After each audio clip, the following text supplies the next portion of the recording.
So, good morning and welcome to the Center for Spiritual Living Texas Hill Country. I am Beth Warren, the spiritual leader here, and I will be facilitating the services today. And just to inform you, our vision is a world that works for everyone. And our mission is to provide spiritual tools to transform your life and to teach you spiritual practices to live by. And we do that each Sunday with the lessons that we bring to you. And our theme this month has been Bridging the Gap. And that's bridging that gap from where you are currently and where your dreams are and manifesting those dreams in your life. And today we're going to be talking about building that bridge. And building that bridge between our dreams of our hearts and manifesting them in our lives. In the words of Dr. Ernest Holmes in The Science of Mind textbook, he says this: "Let us feel that our purposes are animated and inspired from on high, and then let us go forth and make our dream come true in human experience." So let us feel that our hopes and our dreams and our aspirations have been planted by the divine and that they are there for a reason. And let us know that they are there so that God can express itself in this world in this way as you. And in the words of Charles Fillmore, co-founder of Unity, in his book on prosperity, he writes this: "The German philosopher and poet Goethe says, 'The highest and most excellent thing in man is formless, and we should guard against giving it shape in anything less than noble dress.' This is a recognition of the truth that man has the capacity within himself to give form to the formless substance. We have the power to give form to the formless substance. And let us realize that the most excellent thing about us is formless, and it is our job to bring it forth in the most noble way. In other words, our hopes, dreams, and aspirations have been planted by the divine, and they are there for a reason. And let us know that they are there so that God can express itself in this world in this way as you." And so say with me, "I am here so that God can express as me. I am here so that God can express as me." And let us know this to be true, and then let us get about God's business. And I love the story about when the time that Master Teacher Jesus was a young boy and his parents had brought him into Jerusalem for Passover. And when the feast was over, his parents headed back to Nazareth. But Jesus wasn't with them, although they did not know it at the time. They thought he was probably with the other children in the group that we're traveling with. But when they looked for him, they couldn't find him anywhere. So they turned back to Jerusalem, and they looked all over the city and couldn't find him. And after 3 days of searching, 3 days, they found him in the temple, sitting with the teachers and listening to them and asking them questions and conversing with them. And when she saw him, Mary ran up to Jesus and said, "What the heck are you doing? Where have you been? How could you have done this to us? We've been frantically looking for you." I don't think she said it quite that way, because actually the scripture says it this way: "My son, why have you done so to us? Behold, your father and I have been looking for you with much anxiety." And of course, his answer was profound. "Why were you looking for me? Did you not know that I would be about my Father's business?" At the time, Mary didn't understand what in the world he meant, but we do. We, too, must be about our Holy Mother, Father God's business. Or to paraphrase what Ernest Holmes said, we must be about making our dreams come true in human experience. Or to paraphrase Fillmore, we must be about the business of bringing the formless forth in the most noble ways. You know, you're the only one who can know specifically what this means for you. You're the only one who can say what the call of the divine is in you. But whatever that happens to be, it is part of who you are. And what you decide to do with the call is completely up to you. You can smother it and not admit to yourself that it exists. You can daydream about it. You can say you want it all day long while you hang on to the edge of for dear life. Or you can go for it, which requires bridging the gap, the grand adventure and purpose between incubating the idea and manifesting the dream. Wayne Dyer in his book says, "Don't die with your music still inside of you." And so this month we are bridging that gap, and today we're going to look at the idea of actually building the bridge. You know, oftentimes when we take that leap of faith, which we discussed last week, we don't see the bridge. In fact, many of you probably remember the movie Indiana Jones and the Last Crusade. Harrison Ford, playing Indiana Jones, has a dream, a big dream, and it is to find the Holy Grail. He's been on a grand adventure in purpose, and he's been living the gap for the bulk of the movie. But he's now getting close, very close to his dream, but not quite yet. In fact, he suddenly finds himself faced with a big crack he has to get across, literally. And if he doesn't get across it, not only will he not find the Grail, but he'll be killed because the bad guys are in hot pursuit. And if you remember that scene and what happens, he steps out into the void and the bridge does appear.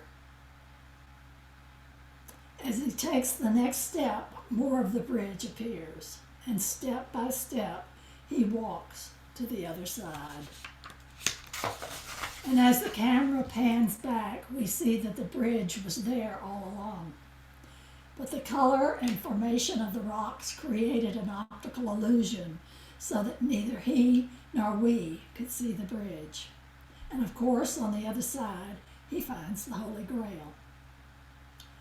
So today, and the next couple of Sundays, we're going to explore some tools to help us build the bridge as we walk across it. Or more accurately, these tools will help us see the bridge that is already there. And here's the first. Cultivate the open moment. What is the open moment? The open moment is that moment when we deliberately choose to open just the tiniest corner of our minds to the possibility that things can work out the way we would like them to. It is the moment when we accept that perhaps, just perhaps, better than what we have imagined from where we now stand can actually occur. The open moment is the willingness to believe in possibilities even when we are feeling hopeless and discouraged. You know, that's a rich mouthful, so I want to say it again.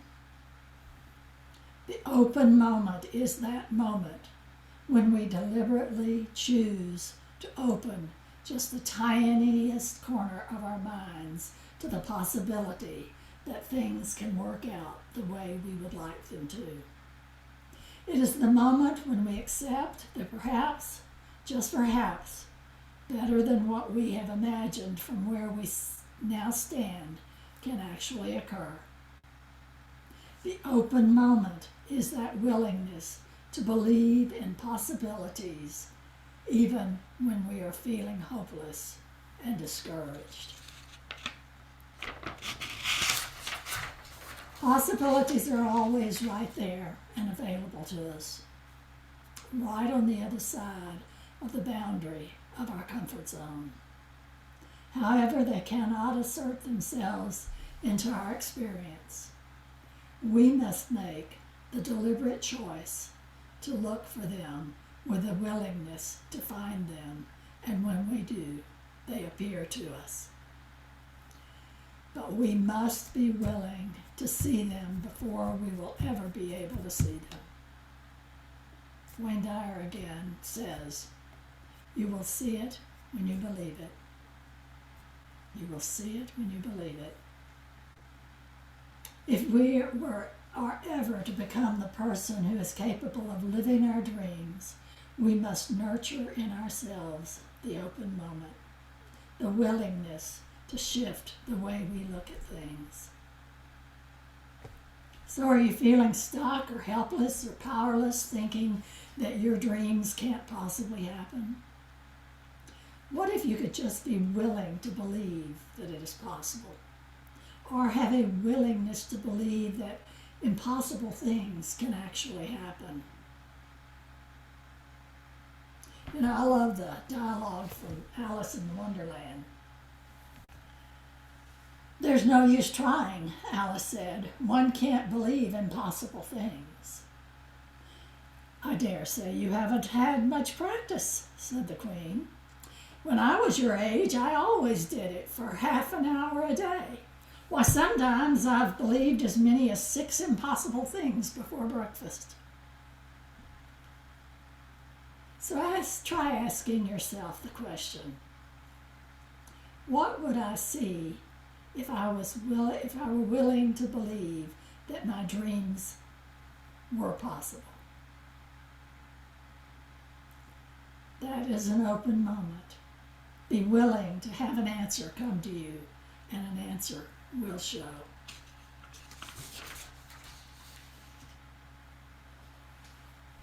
In her book, Successful Midair by Sandra Daly, she writes this: "Possibility and potential exist right here and right now. It's as if they are holding their breath, just waiting for you to focus on them so they can have their own purpose, which is to become. The open moment's purpose is simply to open the tiniest crack in the wall that stands between 'I can't have this dream' and 'there are all the reasons why' and the actual experience of the better life that already exists right in front of you. Open the tiniest corner of your mind and possibility, and your experience of your life will never be the same." Our first tool of the morning for building the bridge is being willing to have an open moment. The second is one of our 6 mental faculties. We've talked about in the past about our 6 mental faculties, which is imagination, perception, memory, will, reason, and intuition. And we're not going to go over all of them today, but there is one that is extremely important in building the bridge, and that is our intuition. Listening to and following our intuition is a huge tool in building the bridge from incubation to manifestation of our dreams. In the Indiana Jones story about the bridge appearing that I shared earlier this morning, something happened before he took a step into the void. Before taking the step, Indiana was guided internally to believe that if he had just stepped out, a bridge would appear. and he heard that guidance, but all he could see was the deep cavern. Should he fall into it, he would surely die. He had this amazing dilemma. He must trust that if he stepped out, he'd be supported. He knew that his dream, finding the Holy Grail, required trusting that inner voice. But if he was wrong, he would die. And then he heard his father's voice in his mind saying, "You must believe, son." And that is all it took for him to have the courage to take the step. Our intuition, our inner guidance, won't steer us wrong, even if it's the face of illogic. We call intuition our inner voice, but we have a lot of inner voices, don't we? You know, the critical one, the self-judging one, the one of self-doubt that creeps up for all of us now and then. And how about calling our intuition or guidance the voice that loves me? Because that conjures up an entirely different image than the other voices, doesn't it? Our intuition is the voice that loves us. Inside every single one of us is the voice that loves us. It is always present, and if we pay attention, we can hear it. It is always giving us direction. It is absolutely the perfect signaling device for our aliveness, our health, our well-being, and our ability to live life fully. And you know, most of us have been trained to ignore that voice, and we've been taught to use our logic. What we know is that the more we pay attention to that voice, the louder it gets, and the more frequent we can hear it, and the better and easier our lives become. There's a beautiful passage about intuition in The Alchemist, a fable about following your dream, which was written by Paulo Coelho. I can't pronounce his name that well, Coelho. But it was written in 1988, and it reads this way. The boy was beginning to understand that intuition is really a sudden immersion of the soul into the universal current of life, where the histories of all people are connected, and we are able to know everything because it's all written there. Begin to trust your intuition, to light your way, and soon you will be on your way. So, my friends, let us take the open moment by opening the tiniest crack in the wall that stands between "I can't have this dream" and "here are all the reasons why," and the actual experience of the better life that already exists right in front of you. Open the tiniest corner of your mind to possibility, and your experience of your life will never be the same. And let us listen to that hone our intuition, the voice that loves us, knowing that it will never steer us wrong. And use the open moment and the voice that loves us as navigational tools, our soul's GPS, to bridge our grand adventure in purpose, and heed these words written in The Alchemist. My heart is afraid it will have to suffer. The boy told the alchemist one night as they looked up at the moonless sky. Tell your heart that the fear of suffering is worse than the suffering itself, and that no heart has ever suffered when it goes in search of its dreams, because every second of the search is the second's encounter with God and with eternity. And every second of the search is an encounter with God And the boy told his heart. And when I have been truly searching for my treasure every day, it's been luminous because I've known that every hour was part of the dream that I would find it. When I have been truly searching for my treasure, I've discovered things along the way that I never would have seen had I not had the courage to try things that seemed impossible for a shepherd to achieve. So let us remember this. Every second that we bridge the gap is an encounter with God. And so it is. And David, would you close us out in prayer, please?